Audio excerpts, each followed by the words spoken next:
Hace 7 años, más o menos, el Congreso de Chile venía discutiendo las modificaciones a la ley de sistema de inteligencia de las Fuerzas Armadas.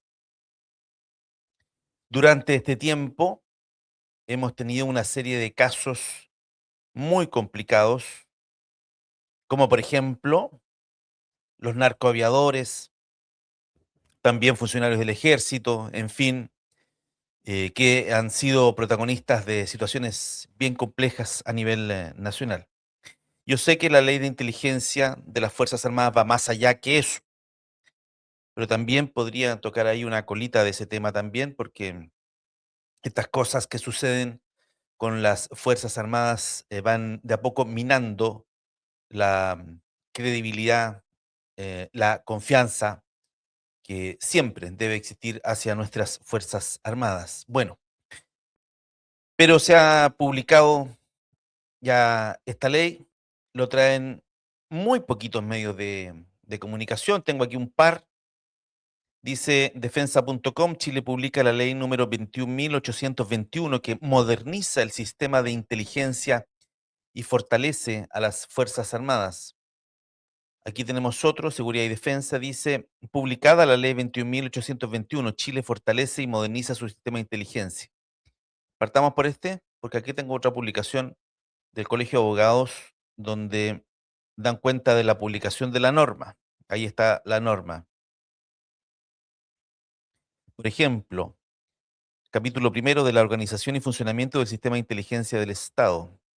El sistema estará integrado por la Agencia Nacional de Inteligencia, la Dirección de Inteligencia y Defensa del Estado Mayor Conjunto, las Direcciones de Inteligencia de las Fuerzas Armadas, las Direcciones o Jefaturas de Inteligencia de las Fuerzas de Orden y Seguridad Pública.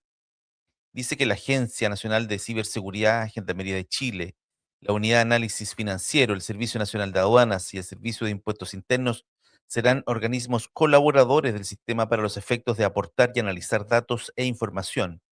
Estos organismos contarán con una dirección del departamento o unidad especializada con capacidad de análisis de información. Asimismo, será un organismo colaborador del sistema, la Secretaría General de Política Exterior del Ministerio de Relaciones Exteriores, claro.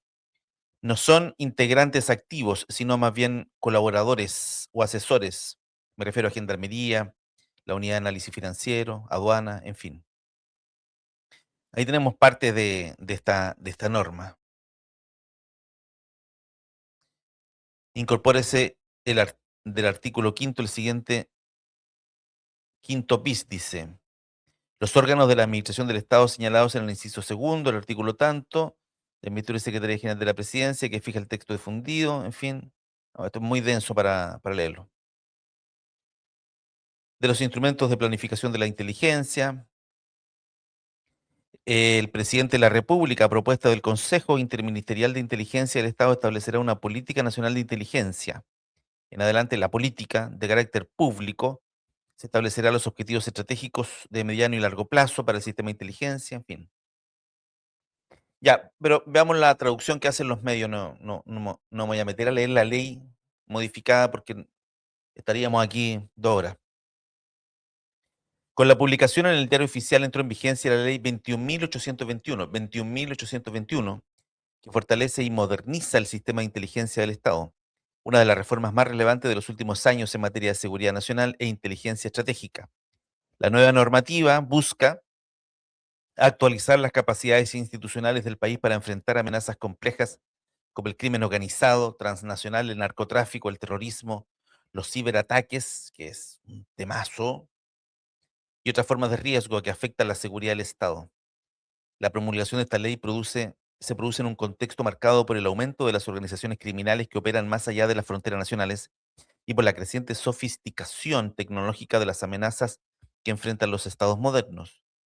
En este escenario, la normativa apunta a dotar al sistema de inteligencia chileno de herramientas más acordes con los desafíos del siglo XXI, fortaleciendo la coordinación entre organismos especializados y mejorando los mecanismos de análisis y producción de inteligencia estratégica.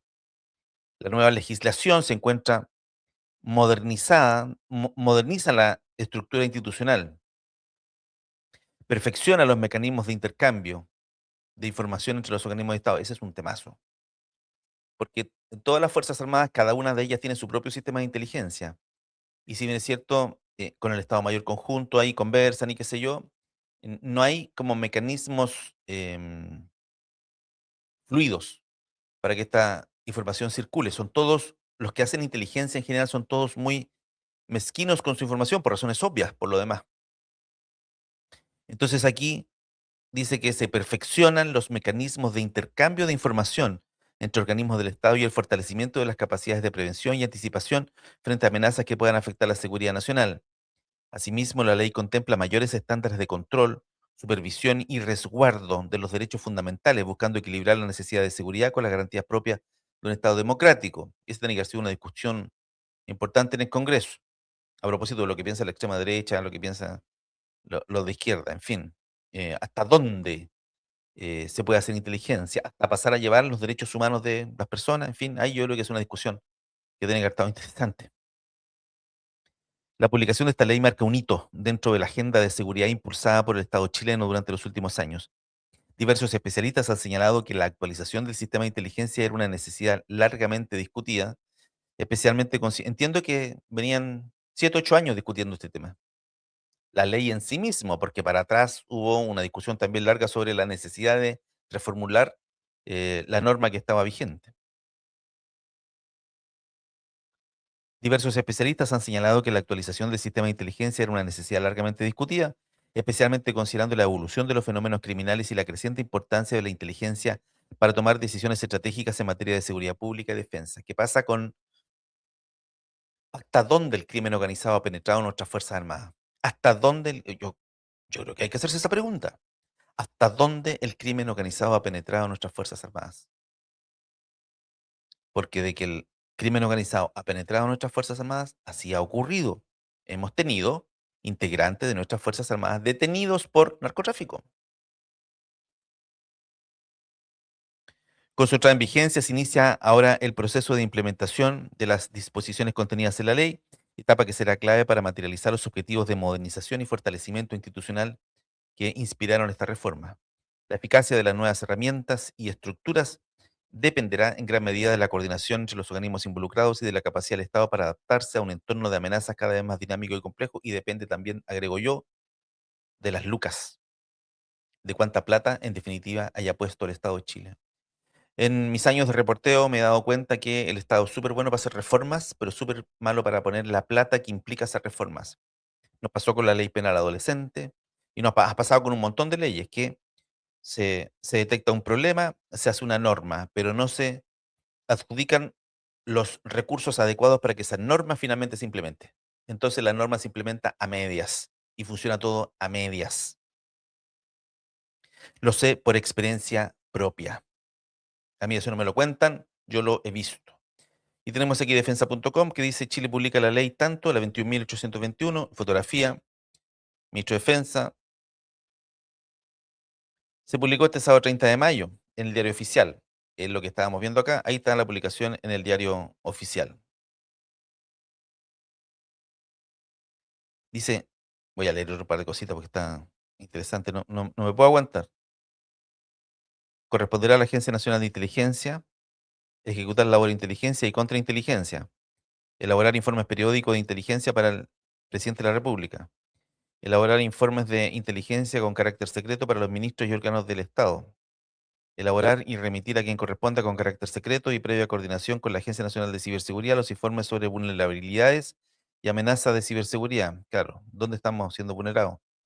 Desarrollar e implementar instancias de capacitación, identificar las vulnerabilidades y amenazas a la infraestructura crítica y proponer medidas de mitigación, disponer de la constitución, modificación, término, disolución o liquidación de sociedades civiles o comerciales con el objetivo exclusivo de otorgar cobertura a labores de inteligencia, contrainteligencia, etcétera. Bueno, sigo. Ya, a ver, me entusiasmo leyendo la ley. Principales modificaciones: el sistema de inteligencia del Estado queda formalmente integrado por, ya lo dijimos, la Agencia Nacional de Inteligencia, Dirección de Inteligencia del Estado Mayor, en fin, ya. Ahí están también los organismos que son auxiliares. Em, Gendarmería, ya le dije, Unidad de Análisis Financiero, Impuesto Interno, todo eso. La ley introduce además un conjunto de instrumentos de planificación clave. Entre ellos destaca una política nacional de inteligencia del Estado, de carácter público, que fijará los objetivos estratégicos de mediano y largo plazo. Mayor coordinación y controles. Uno de los aspectos más relevantes es el fortalecimiento de la coordinación entre todos los organismos, lo que yo les he indicado, digamos. En general, las Fuerzas Armadas, o sea, todas las Fuerzas Armadas tienen servicio de inteligencia y en general son bien mezquinos con esa información.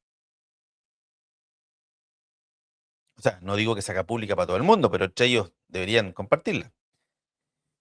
La ley refuerza de manera significativa el rol de las áreas de inteligencia y contrainteligencia de las Fuerzas Armadas. Estas podrían investigar situaciones sospechosas que pudieran derivar en ilícitos con el fin de anticiparse, poner atajo oportunamente y derivar la información correspondiente a las policías y a la justicia, al Ministerio Público. Asimismo, se autoriza a las instituciones castrenses a solicitar antecedentes policiales, no solo penales, de las personas que postulen a ingresar a sus filas en materia de probidad. Pero eso se hacía cuando un funcionario, cuando una persona ingresaba, bueno, puede haber sido durante la dictadura también. Lo que yo sabía, digamos, es que cuando una persona ingresaba a las Fuerzas Armadas, esta persona era investigada. Y entre las cosas que se investigaban era si tenía antecedentes penales, es una obviedad. En los 80, finales de los 80, principios de los 90, se investigaba hasta la familia de un integrante de la Fuerza Armada. También lo sé por experiencia propia. Te investigan a tu papá, a tu mamá, a tu tío, a tu hermana, si habían cometido delitos, si tenían algún antecedente. No sé. Mire, pero mire, aquí la ley lo confirma. Esta obligación se amplía también a sus cónyuges o convivientes civiles, así como a los directores de organismos de inteligencia de las Fuerzas Armadas. Dice que en materia de probidad se exige que los altos mandos realicen una declaración de interés y patrimonio más detallada y extensa. Bueno, esta reforma llega en un contexto regional complejo donde Chile enfrenta desafíos de seguridad cada vez más sofisticados y transfronterizos. Fuentes del ámbito de la defensa y la inteligencia consultados coinciden en que la modernización permitirá una mejor anticipación de riesgo, una integración más efectiva de la información disponible y un equilibrio más adecuado entre la eficacia operativa y los controles democráticos. A propósito de lo que le decía, ¿hasta dónde finalmente investigar en inteligencia? ¿Hasta dónde? ¿Hasta dónde llegar? Bien, eso te queríamos contar. Se modificó la ley y tenemos en Chile un nuevo sistema de inteligencia para las fuerzas. eh, Tenemos un nuevo sistema de inteligencia en Chile que fortalece el rol también de las Fuerzas Armadas.